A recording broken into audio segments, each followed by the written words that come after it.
जो संविधान सभा की प्रथम बैठक है वह 9 दिसंबर 1946 को होती है और उसमें जो अस्थाई अध्यक्ष हैं वो सच्चिदानंद सिन्हा चुन लिए जाते हैं। फिर बैठक होती है और डॉक्टर राजेंद्र प्रसाद को स्थायी अध्यक्ष चुन लिया जाता है।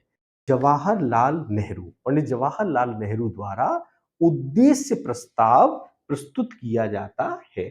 उद्देश्य प्रस्ताव क्या है? दोस्तों नमस्कार। आज का हमारा टॉपिक है संविधान निर्माण से संबंधित महत्वपूर्ण तिथियां। यानी कि जो भारतीय संविधान है इसका जो निर्माण हुआ है इससे संबंधित जो महत्वपूर्ण तिथियां हैं उनके बारे में जानकारी करना। यानी कि कौन कौन सी महत्वपूर्ण तिथियां हैं। जैसे पहला है 9 दिसंबर 1946, यानी कि जो संविधान सभा है, यानी कि कैबिनेट मिशन के द्वारा संविधान सभा का गठन किया गया था। तो जो संविधान सभा की प्रथम बैठक है वह 9 दिसंबर 1946 को होती है और उसमें जो अस्थाई अध्यक्ष हैं वो सच्चिदानंद सिन्हा चुन लिए जाते हैं। मुस्लिम लीग द्वारा इसका बहिष्कार किया जाता है। ठीक है। इसके 2 दिन बाद यानी कि 11 दिसंबर 1946 को संविधान सभा की फिर बैठक होती है और डॉक्टर राजेंद्र प्रसाद को स्थायी अध्यक्ष चुन लिया जाता है। क्योंकि इससे पहले सच्चिदानंद अस्थायी अध्यक्ष थे और इसलिए अब स्थायी अध्यक्ष चुनना था, तो 11 दिसंबर को स्थायी अध्यक्ष चुन लिया जाता है। इसके बाद फिर 2 दिन बाद यानी कि 13 दिसंबर 1946, 13 दिसंबर 1946 को संविधान सभा की फिर बैठक होती है और इस बैठक में जवाहरलाल नेहरू, पंडित जवाहरलाल नेहरू द्वारा उद्देश्य प्रस्ताव प्रस्तुत किया जाता है। उद्देश्य प्रस्ताव क्या है? उद्देश्य प्रस्ताव का मतलब है कि जो संविधान बनाने वाले थे, यानी कि संविधान बना नहीं है 13 दिसंबर तक, बिल्कुल स्टार्टिंग चल रही है, तो जो संविधान बनने वाला है उस संविधान का प्रारूप क्या हो, उस संविधान का सार क्या हो, उस संविधान के उद्देश्य क्या हो, यानी कि एक तरीके से वो ढांचा क्या हो जिस ढांचे पर हम वो भवन निर्माण करें।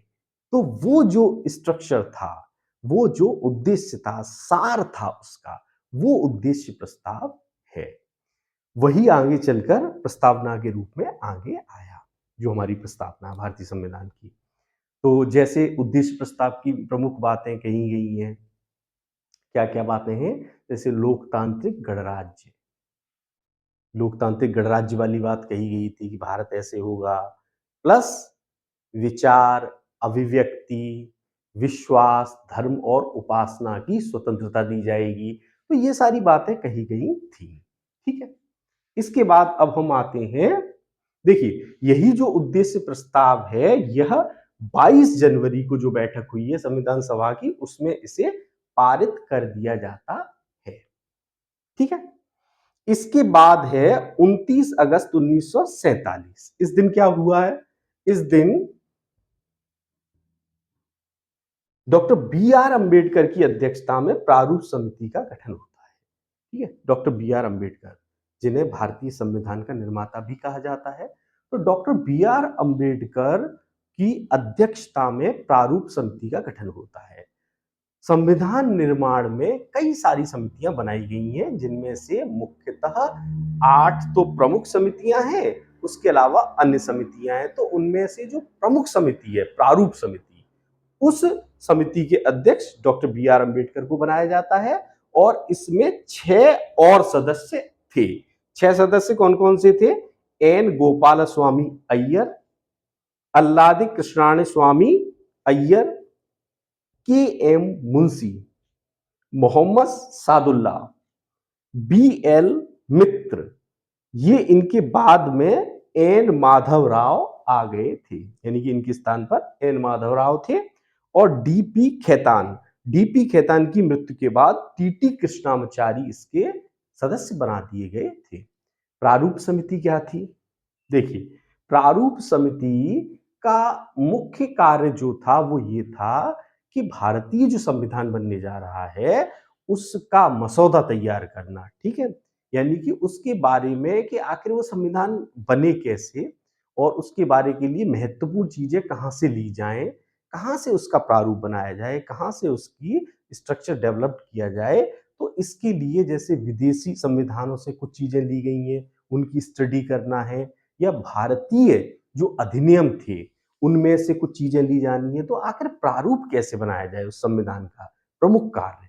तो ये इसके अध्यक्ष थे डॉक्टर बी आर अम्बेडकर, ठीक है? इसके बाद अब हम आ जाते हैं 29 अगस्त 1947 से 26 नवंबर 1949 यानी कि 47, 48, 49 यानी कि 2 साल से ज़्यादा समय हो गया। इस दौरान ये क्या होता है कि महत्वपूर्ण चीज़ें देख रहे हैं हम। 26 नवंबर 1949 को डॉक्टर अंबेडकर ने संविधान सभा द्वारा निर्मित संविधान को पारित करने का प्रस्ताव रखा, जो कि 26 नवंबर 1949 को पारित हो गया। ठीक है साहब? 26 नवंबर 1949 को जो डॉक्टर अंबेडकर द्वारा एक प्रस्ताव रखा गया संविधान को पारित करने का, जो कि पारित हो गया 26 नवंबर 1949 को।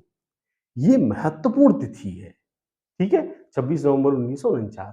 कुछ प्रावधान भारतीय संविधान के इसी दिन लागू कर दिए गए थे, ठीक है ना?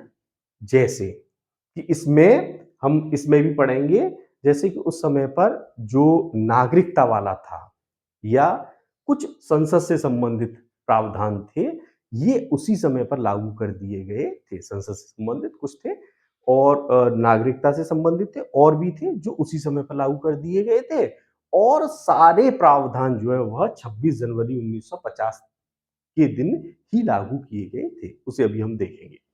देखिए, अब आते हैं 24 जनवरी 1950।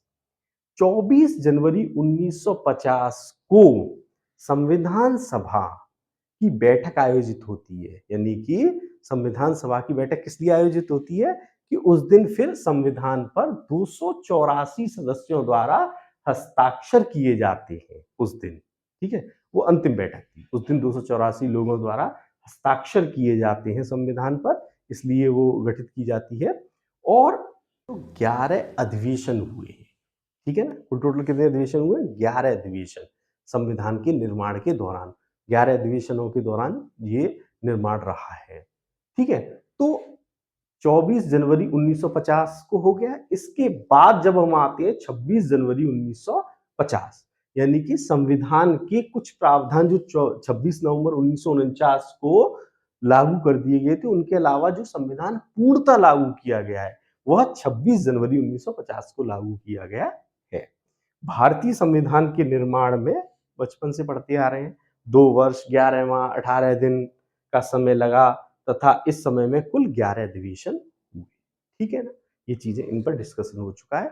अब इससे आगे देखते हैं